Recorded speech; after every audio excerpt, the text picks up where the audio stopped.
Steve, it's we've got 28 folks online right now, and I see it's 103. Before I mute everybody and turn it over to you, let me remind folks that we are recording for posterity's sake. So just so you're getting the full disclosure. And I'm going to mute everyone. Steve, you feel free to unmute yourself when you're ready. Very good, Cecil. Thank you. Welcome to the Waynesville Rotary Club Zoom session for the 28th of August. August is almost over. I think Bill Alsbrook is going to do the invocation for us today in Paul's absence. So ask if there are any concerns we need to include in our invocation this afternoon. I think everybody would agree that our country is in a particularly difficult time right now. We've got COVID-19 and its vast ramifications, not to mention cabin fever. We've got unusual polarization in our country right now. Politically, racial issues, law and order, the environment, and the list goes on, as you know. There doesn't seem to be a lot of middle ground right now. There certainly seems to be a lot of anxiety. So today, for the invocation, I'm going to read a prayer by Peter Marshall. He gave this prayer in the United States Senate on June 12th, 1948. And I think it's just as appropriate for August 28th, 2020. So I'm going to co-opt Peter Marshall's prayer for Waynesville Rotary. Let's pray. Lord Jesus, as we pray for the members of this body and all those who share in its labors, we remember that thou wert never in a hurry and never lost thine inner peace, even under pressure greater than we shall ever know. But we are only human. We grow tired.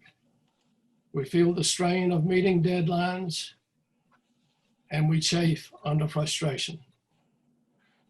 We need poise and peace of mind, and only thou canst supply the deepest needs of tired bodies, jaded spirits, and frayed nerves. Give to us thy peace and refresh us in our weariness, that this may be a good day with much done and done well, that we may say with thy servant Paul, I can do all things through Christ who gives me strength. Amen. Thank you, Bill. 72 years and it's still good.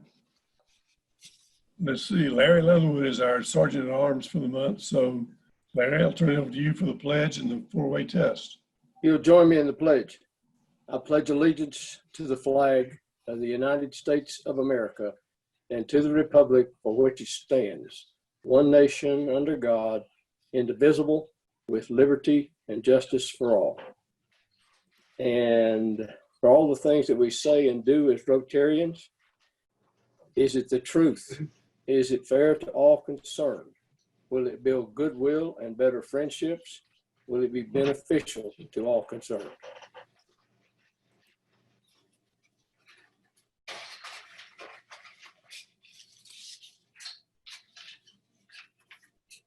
Thank you, Larry. Before we get into announcements, I'd like to ask Karen Denny to induct our newest Rotarian, Dr. Shelley White. Karen. All right, Steve. All right, Steve, thank you. It is my pleasure and honor to bring Dr. White into our Waynesville Rotary Club. I know she will be a wonderful Rotarian as she has embarked upon her new ventures here at the community college and is leading us through some times that have been very unprecedented. And so, Dr. White, it is my privilege to have you join us, and I hope everyone will join me in saying welcome. Thank you, Karen. I'm honored to be here, and I'm honored to be inducted into your club. I'm looking so forward to getting to know each of you better and to participate and see what I can learn from you. So thank you, and thanks to Karen. I just can't imagine being anywhere else right now, with all that we're going through. So it's great to have a community of support, even though we're all virtual and getting to know each other that way. But I'm so glad to be joining you and to be a part. We will get your Rotary pin and other things that we usually give to our new Rotarians when we induct them, when we can somehow get together and do that. I'm glad to have you, Shelley. Thank you. That sounds good.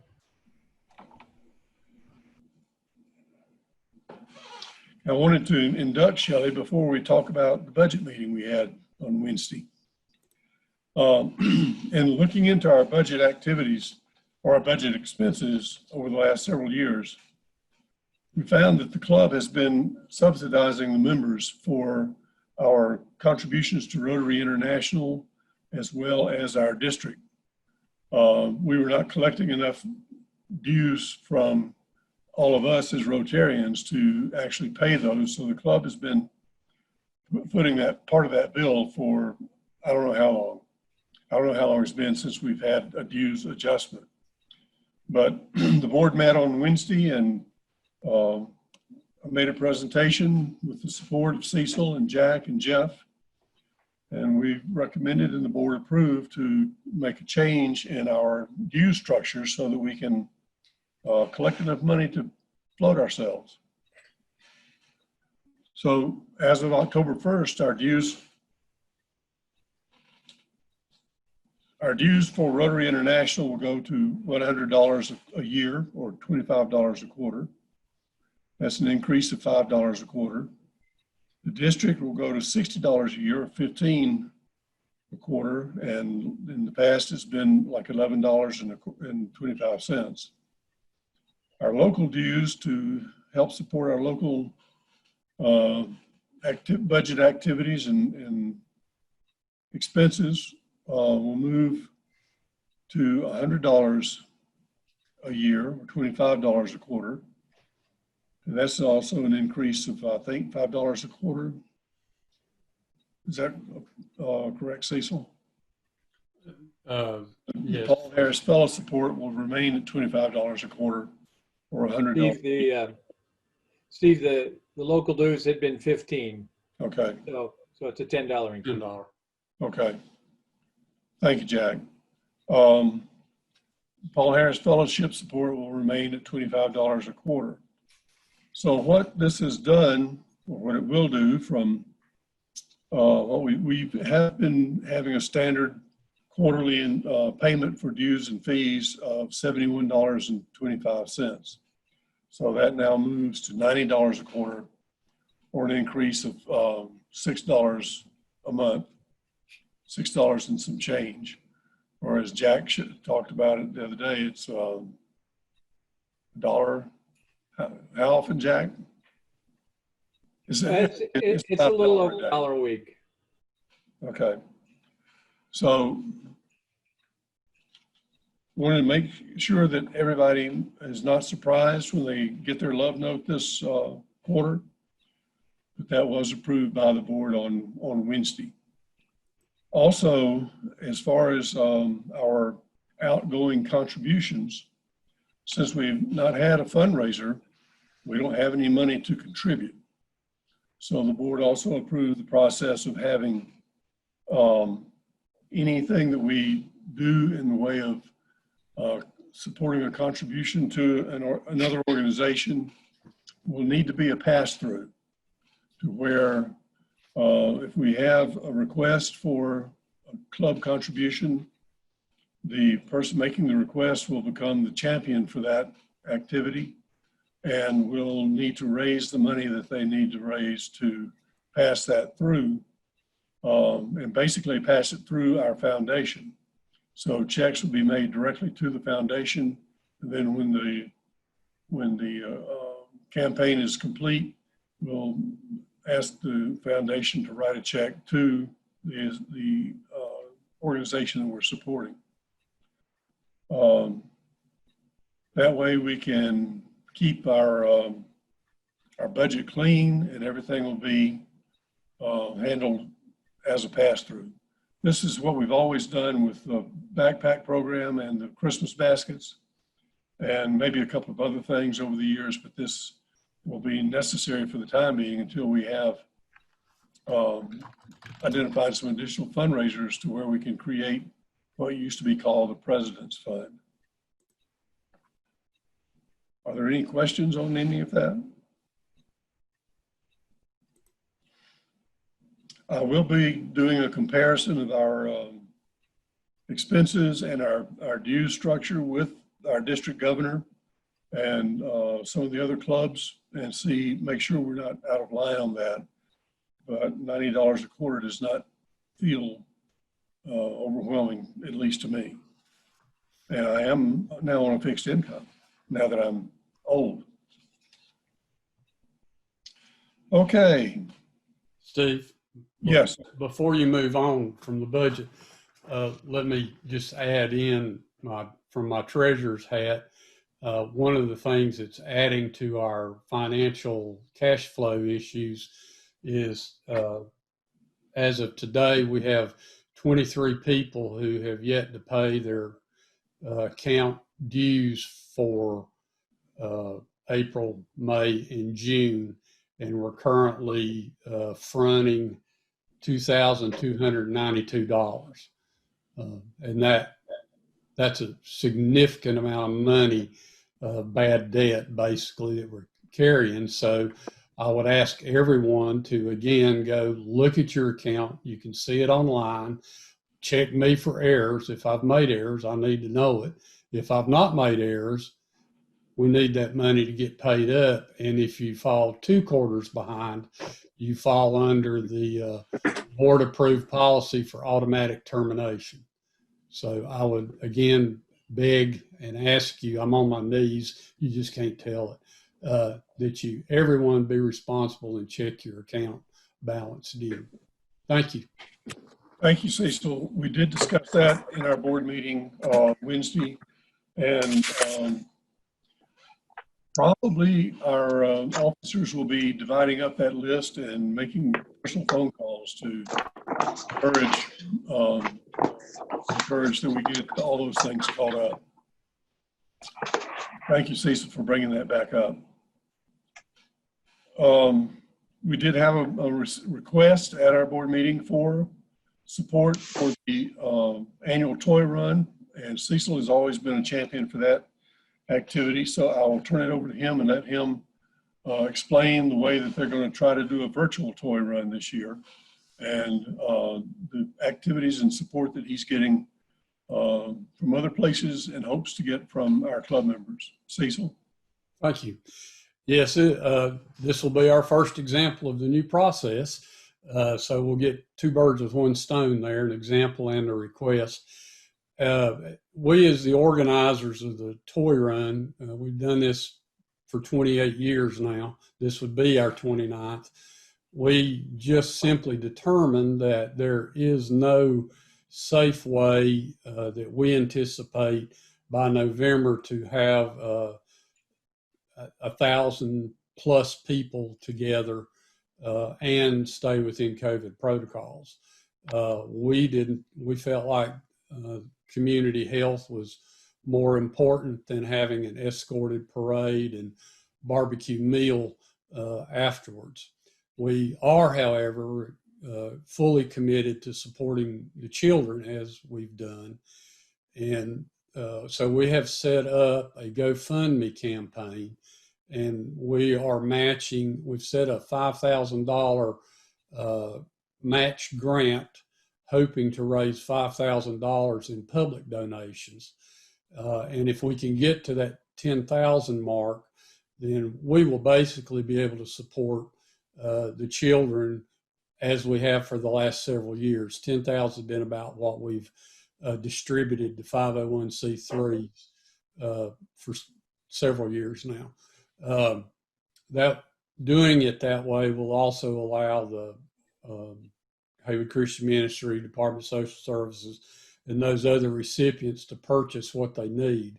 We certainly anticipate a larger demand and need this year because of COVID. One thing that we have found, one of our organizing members is an employee of Verizon, and Verizon will donate up to $1,000 to match employee donations, but it has to go through a 501c3 organization. Our toy run is not such an organization, but Waynesville Rotary Foundation is, and they have graciously met and agreed to be the conduit to take those donations.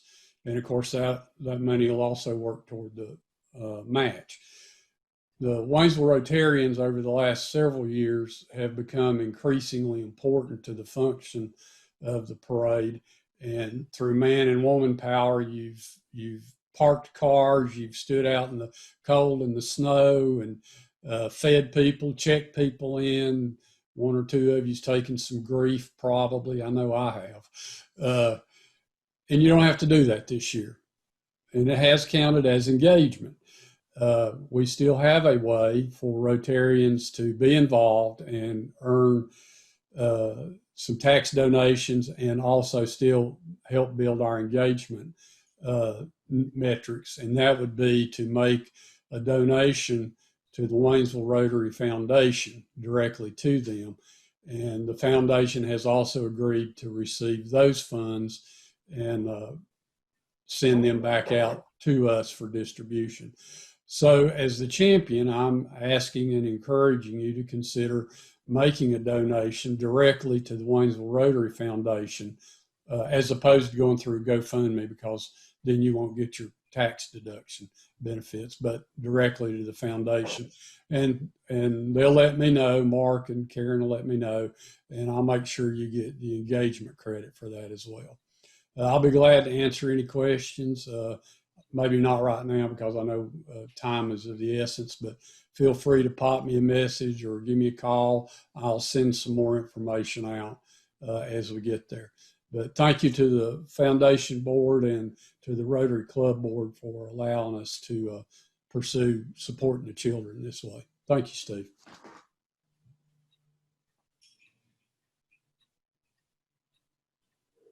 Yeah, I forget to unmute myself.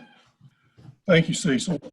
Rich Downs wants a quick minute to talk a little bit about international service. He is our chairperson for international service for this year. So I'll ask Rich to come on and do his announcement.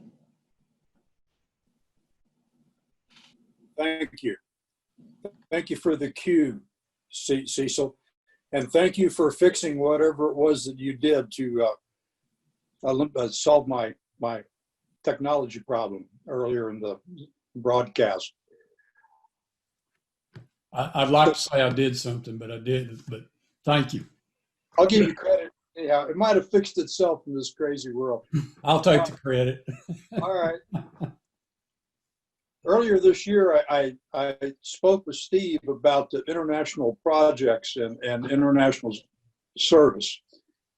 And you know, you have to be careful as a Rotarian when you ask questions, because you end up heading up a committee if you don't ask the right way. Well, apparently I didn't ask the right way, because now I'm the club chairperson for international projects.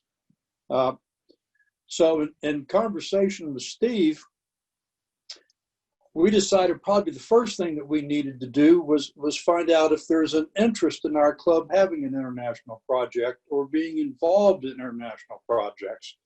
So that was the first question. And shortly I'm going to throw open the floor and get a little bit of feedback. But as Cecil said, I want to limit the time because we do have a program today, and I don't want to cut into that. Let me give you a little bit of background on my interest in international projects. In my former club, the district had a project that was quite invested in, District 6890, a project in Honduras, an internationally funded project funded through Rotary International. Works very closely with 2 Rotary clubs in Honduras. Honduras is unbelievably poor. Lots of needs there. We worked for several years with the club in another Rotary club in Lake Wales, as did other districts and in other states. Lots of things going on there, large and small. I think the idea is, from what has been said today, is that as we fund projects, they are pass-through projects in the sense that as projects come to us and we want to raise money, we pass the hat or something similar so that we're able to fund these projects. In speaking with Jim Weaver, who is the lead on this big project out of Lake Wales Breakfast Club in Lake Wales, Florida, there are all size projects. There are large projects and there are small projects. The time I visited Honduras, we were paying small projects were a couple $100 all the way up to large projects that received international grants from Rotary International and other organizations for thousands of dollars. My idea, I think at this point, if there is an interest, as Jim makes me aware of small projects that we might be interested in, I make you all aware, we decide whether or not we want to participate, and we decide how we're going to fund it. Now, I'm at the bottom of my outline. I'm going to throw open the floor for feedback from y'all as to what you want to do. Do we want to have international projects, be involved in those, or is that something we want to put on the back burner and work on in the future? The thing that Floor is open to discussion. The thing that interested me was the possibility of participating on a small scale project. Also, it's been a while since we've done an international project, and I thought it might be good for us to get our feet back in the water, one toe at a time, so to speak. So I offered Rich the opportunity to reach out to us today and give us a little background on his experience. Anybody want to make a comment about it? Yes, I hope we'll, as Rich, you bring to our attention the specifics about the project requested. I hope we'll be on board as a club. We don't want to take the name international off our logo. So this sounds like we did great work in Bolivia years ago. Yes. And so Honduras would be a super kind of project.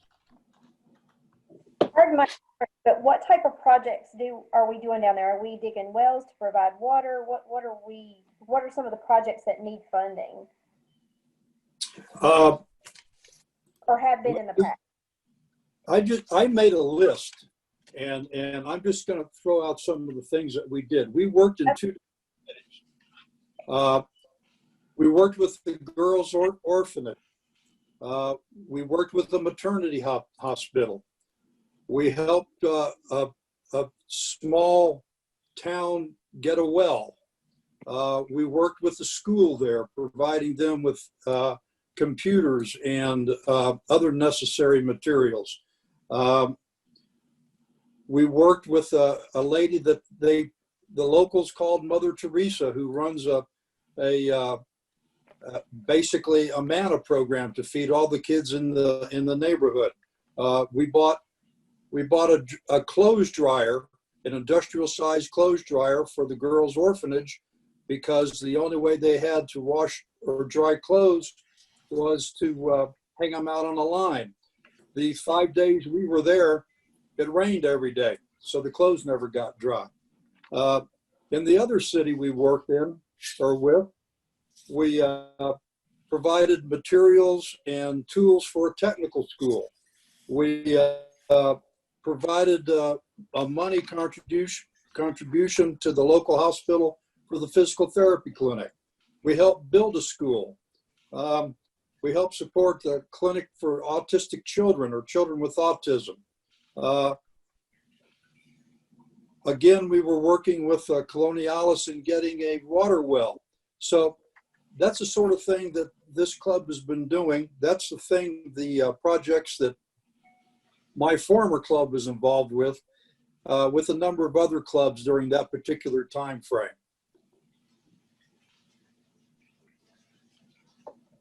Marcy? Thanks, Rich.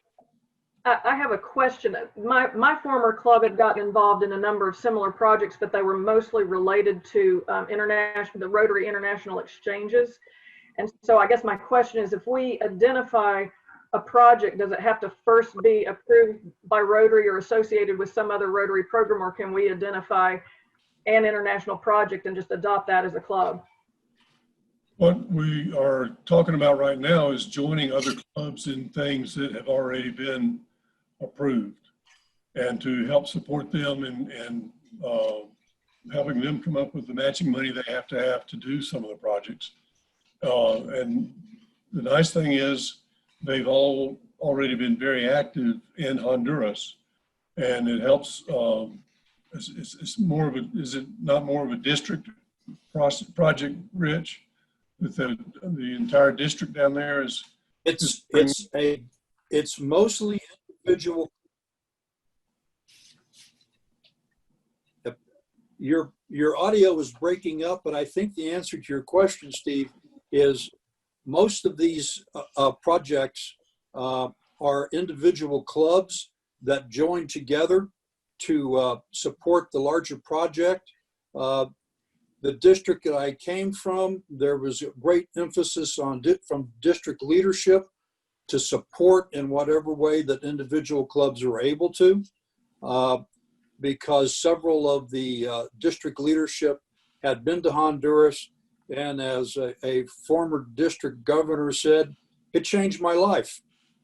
So, and I understand that. So it's very much individual clubs and whether or not they want to get involved and how much they wish to get involved. Bill? Bill Osbrook? Yes, no, I thought you wanted to make a comment. no. Okay. Any other comments or questions? Let me jump in real quick and say this. There seems to be an interest. There seems to be some questions. So if you all would like, I'll present a program in the future about my trip to Honduras and provide some pictures and a little bit more commentary and a little bit more detail and give you all an opportunity to ask questions that I may be able to answer. And if not, I'll do my best to get answers. That would be good, Rich. I think that'll be the all right. Next step. Okay, I'll get together with the program chair and we'll come up with a schedule. Thank you all for your time and your attention. Thank you. One more thing, we want to reinstate Happy Dollars. And we'll do it, but if anyone wants to make a Happy Dollar contribution, raise your hand and I'll take notes and pass the information on to Cecil, and he'll include it in your love note. So are there any Happy Dollars out there? Rich? Rich?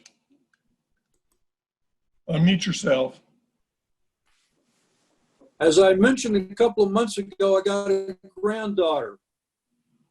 I'm getting ready to have another granddaughter the middle of next month. I'm really happy about that. How many dollars? Happy dollar from Rich to the pop.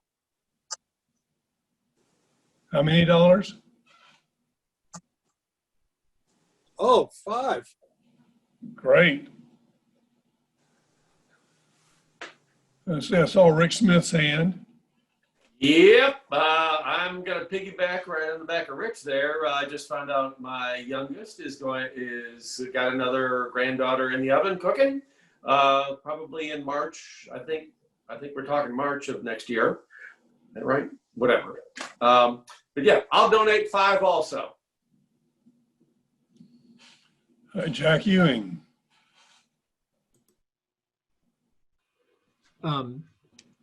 I have a 93-year-old mother who lives with my sister in North Fort Myers, Florida. And while we do video calls twice a week, it's just been really hard on her and on me to not be able to be with her. And I decided yesterday that I was going to take the risk and jump on an Allegiant flight and go to Florida on Monday and see my mom, and I'm pretty excited about being able to reconnect with her.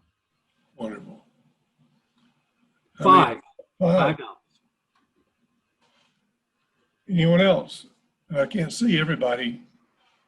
Jeff Norris. Jeff. Okay. I just wanted to, I'm sorry, go ahead. Floor's yours, Jeff. I didn't have anything specific. I just wanted to be part of this group contributing $5 to the Happy Dollars. So put me on the list.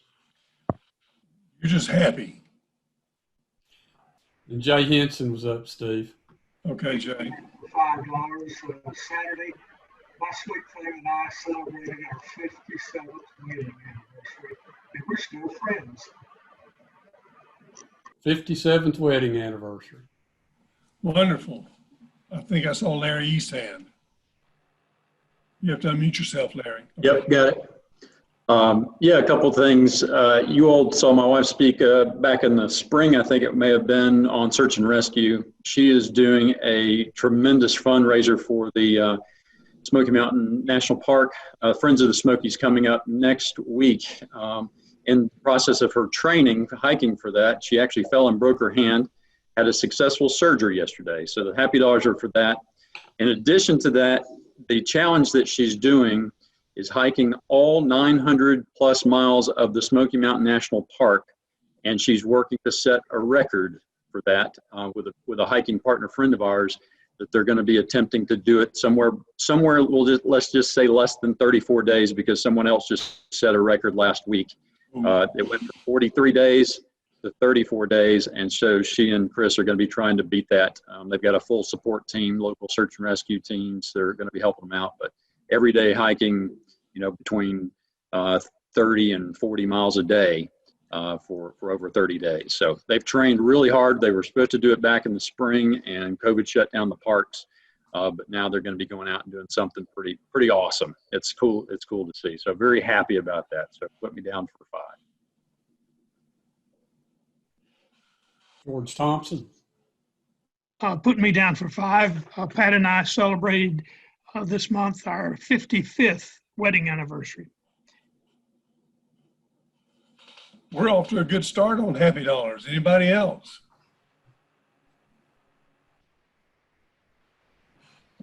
Well, thank you all.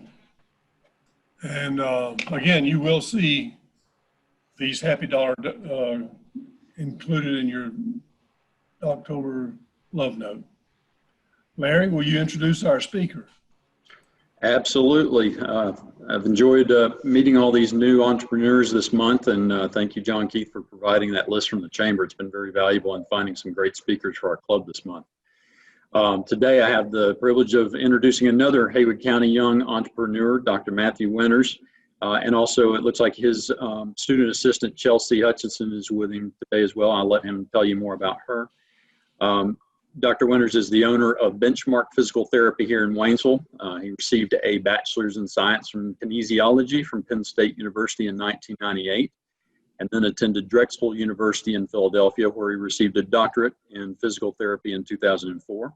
He has practiced physical therapy in multiple states, including Pennsylvania, Arizona, Tennessee, and now the great state of North Carolina. He's been in West North Carolina the past 2 years, has opened a practice here. has enjoyed the hiking and outdoor life of the mountains and the great restaurants in Waynesville and Asheville areas.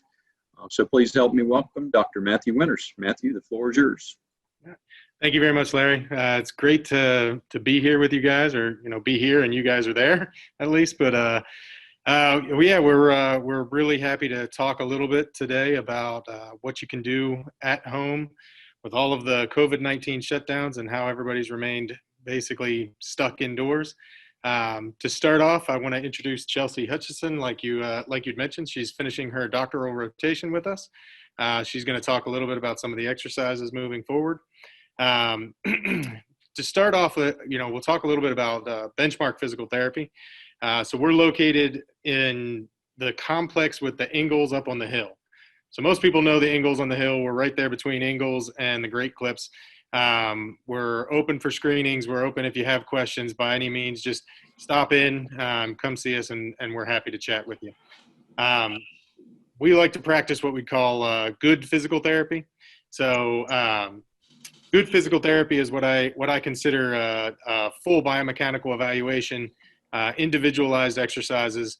We're not just going to put you on a bike and give you a hot pack and send you out the door. The idea is that we work with every patient to get them better, to work on the skills that they need to actually live a full life. So does everybody hear me okay? Everything okay? Yes. Good so far? Good. Awesome. So far, what has everybody been up to? So, and I mean, Chelsea, what do you think everybody's been up to? Probably a whole lot of nothing, except for it seems like Larry, it seems like your wife has been training nonstop for this amazing hike she's about to go on. So kudos to her. Yeah, that's good. That's a whole lot better than most of the rest of the world has been here. We've been stuck at home. We're stuck in front of our screens all the time. We're trying to live as normal a life as we can, but we're doing it in front of a computer, in front of a phone, too much TV watching, too much time sitting. So what's the big thing we're missing out on, Chelsea? A whole lot of movement. I mean, we're sitting more, we're spending more time in front of computer screens, on the telephone. Can you hear me? Yes.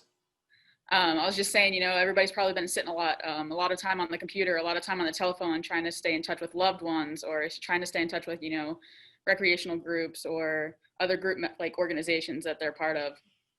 Yeah. Not having access to gyms, not having access to normal exercise routines, not being out in the normal world where we're walking the streets, we're going to restaurants, we're going to meetings like this where we would actually get up and move and go to these places. It's changed a lot for us. What does a sedentary lifestyle do? How does that affect us? So typically the more we're sedentary, the less likely we are to keep moving our muscles. The least movement we have, it's going to increase your pain. The muscles are going to tense up. Your body's going to lock up in positions that it's not normally accustomed to because you're constantly moving and changing positions. Decrease cardiovascular endurance, decrease muscular endurance. And then I've heard a lot of people complain, I need to get these COVID pounds off. So, staying active is a huge part of the body composition, and just movement's great for all around fitness. So. And what does it do to your mood? I don't know about you, but I've been pretty irritable. So. Yep, it's definitely a big factor there. Changes in your mood, changes in your behavioral patterns are noticed. Something we've seen in the clinic is we've seen an uptick in more patients actively coming to see us because they're having more pain because they haven't been following their normal routines. And that's something we encourage. If you do have anything that's acting up, by all means, come let us take a look. We can get you doing the right exercises at home. But to get started, what we wanted to do was put together just a quick little program that anybody can do at home. Anybody can follow this program. It's not going to take more than a few minutes, but it gets you moving. Now, if you have any pain doing any of these exercises, any pre-existing orthopedic conditions, anything like that, obviously be careful. If you have questions on whether you should or shouldn't perform any of the activities, just either call the clinic or stop by the clinic. I'd be happy to go through them with you. To get started, we'll start just with some basic functional movement here. Chelsea's going to demonstrate. Can everybody see me okay? Can everybody hear me? Yes. Okay. So just a little something, if you're watching TV or you're on the computer, something you can just do is get up every half an hour or so. Just start with a little bit of marching. So you're going to keep that core tight, and you're just going to, you can do this for about 2 to 3 minutes just as a little warm up. Nothing huge, just a little bit of movement. Get those arms working with you. You can even do this sitting. So if you have difficulties, you know, standing or have pain with this, try in a sitting position. Just get those legs moving. Do that, like I said, 2 to 3 minutes. Next thing you can do is what I call like a mini squat.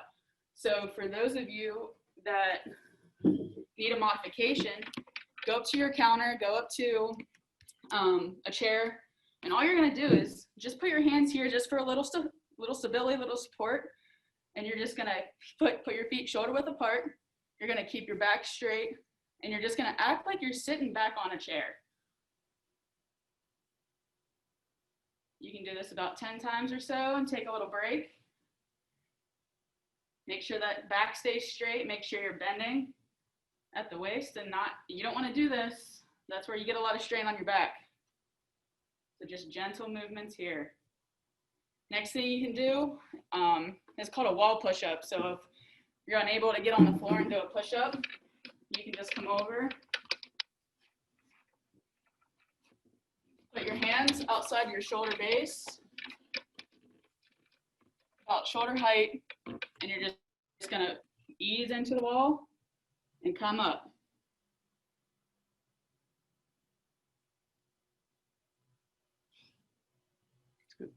That everybody's gonna think they look really silly doing this, but you're at home and there's nobody watching, so it's okay. Honestly, I feel a little silly doing it, but it makes me feel better, so can't really complain in that aspect.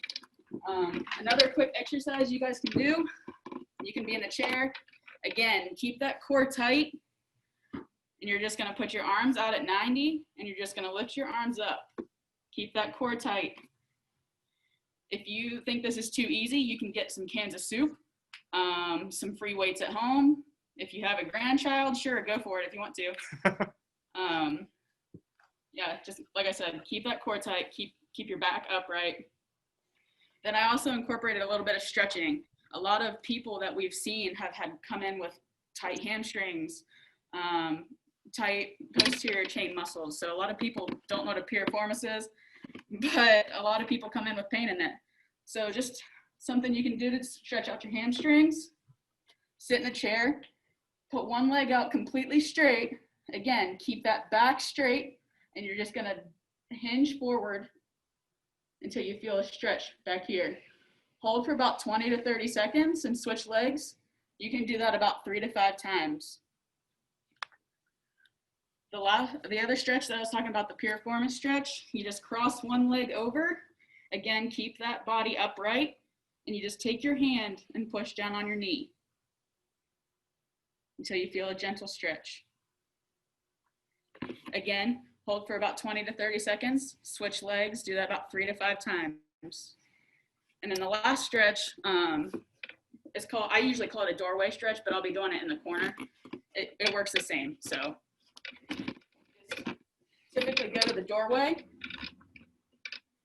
put your arms out to the side, 1 foot forward, and just gently lean in until you feel a gentle stretch. It's gonna stretch the front of your shoulders, front of your chest. This is a great one when you've been stuck on the computer for too long and everything's rounded forward and your head's coming forward. That's a great stretch to work on. Again, each stretch should be comfortable. This should not be painful. If you feel pain, you've gone a little too far. So just back off a little bit until you feel just a gentle stretch. That 20 to 30 seconds in the holding of that stretch is really important. That's what's going to allow the musculature around the area to relax and allow you to actually stretch into the tissue rather than just getting a quick neurological stretch. And it's one of the most common things we see is you think you're holding for 20 seconds and it's actually been about 5. It's not a 1, 2, 3, 4, 5, 6, 7. You got to really truly hold that 20 to 30 second stretch. Take it nice, slow, and easy. Those are big factors for us. So was that all the exercises we had? Yeah, perfect. There's a handout that you guys were sent. So those exercises are laid out on that handout. Now, there literally are thousands of exercises that we could choose from across the board, and every person that we talk to is at a different level of exercise. So be sure that you take that into account anytime you start any new exercise program, anytime you start anything working out from home. Make sure that you're following instructions clearly, but you're taking your safety into account too. If you haven't been doing a whole lot, you want to take your time and get back to doing a little bit before you do a lot. Getting moving every single day is the most important aspect of what we can do. If I can emphasize any part of this, it's really just do a little bit of something every day. So Chelsea gets to do this for her doctoral program. So thank you, Chelsea, for all of your input for this. She gets credit for it, which is awesome. And I'm very happy to be presenting to you guys. It's great to be part of the community. And I thank you guys for welcoming us into the community. Are there any questions or anything we can answer? Rick Smith? Yeah, I got a question, Doc. I noticed you mentioned Chelsea had mentioned to make sure that your stomach is set or tight or whatever like that, make sure that, what's the proper technique in setting or tightening or making sure that your core is tight before you do anything? So as a lot of people they think of whenever the core is tight, they go, right? Okay, no, we don't really want that. A lot of people tend to forget to breathe when they do that. And breathing, we've found to be the most difficult aspect of teaching patients. If you just consider just drawing your belly button slightly in, so like it looks like you're sitting towards like the walls behind you, just take that belly button directly back towards that wall, just it's just enough to provide the core stability. That way, whenever you're doing these movements, it doesn't exacerbate pain quicker and stress your back. Thank you.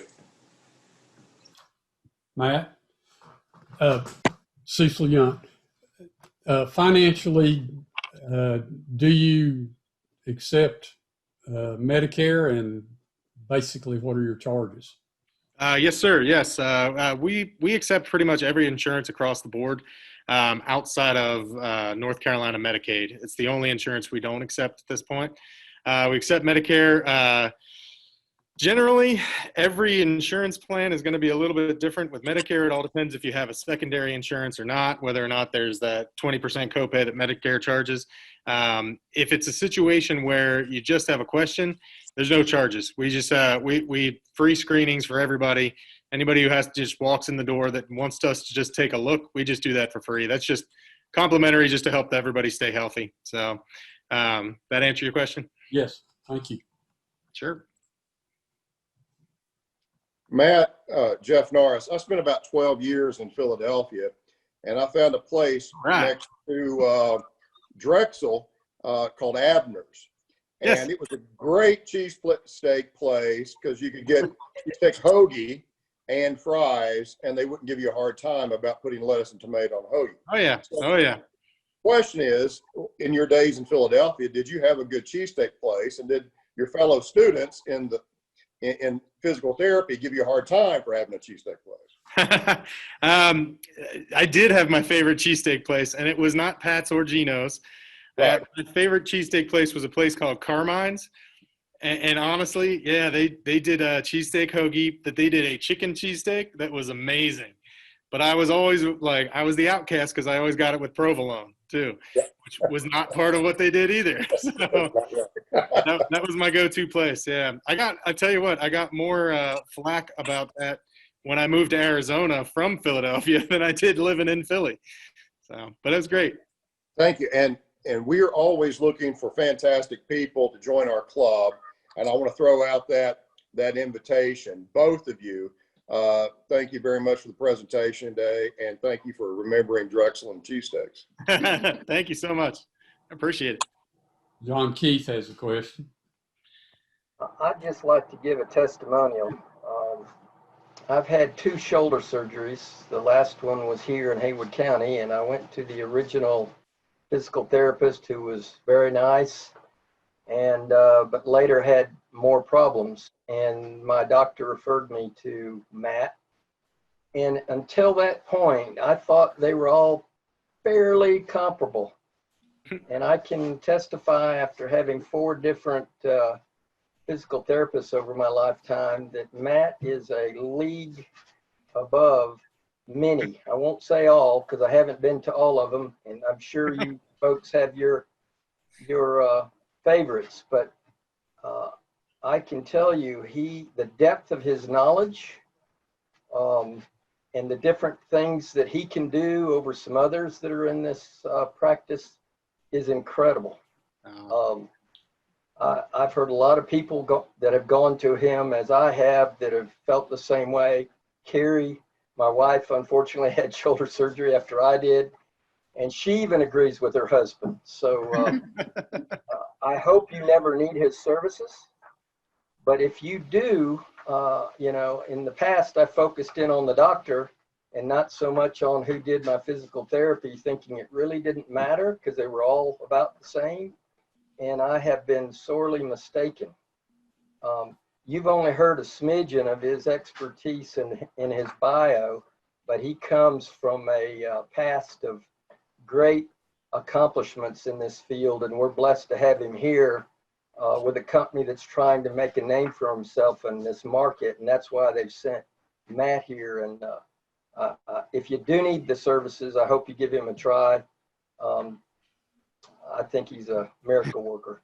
John, my head's not going to fit out the door after that. I don't know. And you don't send me any money on that. So oh, goodness.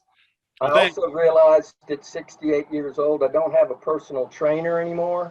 I have a physical therapist. So I accept that. Yep. Thank you, John. Not that funny, Larry. You're young. I was going to say that most of those exercises and stretches that Chelsea demonstrated, if you've had a knee replacement or a hip replacement, you're very familiar with those, because I've had to go through all of those. Yes, sir. That's exactly right. Are there any more questions for Matt and Chelsea? All right, well, thank you both for being here today and giving us some exercises, which I'm going to do is immediately after we get off this call. And with that, I'll turn it back over to President Steve. Thank you, Larry. And thank you for our month's worth of programs. And thank you, Jeff, for your extension of an invitation to Matt to consider joining our club. We'd love to have him. Anything else for Rotary? I have one brief thing, Steve. Shelley has graciously consented to undergo the first digital fireside chat following this meeting. And I just throw out if anybody wants to stay online and join her in what's bound to be a highlight of her day, feel free to do so. But I'll not be ending the meeting because we're going to go into that. But the rest of you who don't want that pleasure, maybe want to go exercise, just take yourself out of the meeting, and anyone who wants to stay, feel free to do so. Thank you. Thank you, Cecil. I'm going to go get some activity, but it's going to be out working on our building lot. So that's been part of what's kept us busy this year. So thank you again, Matt, and we will see y'all next week.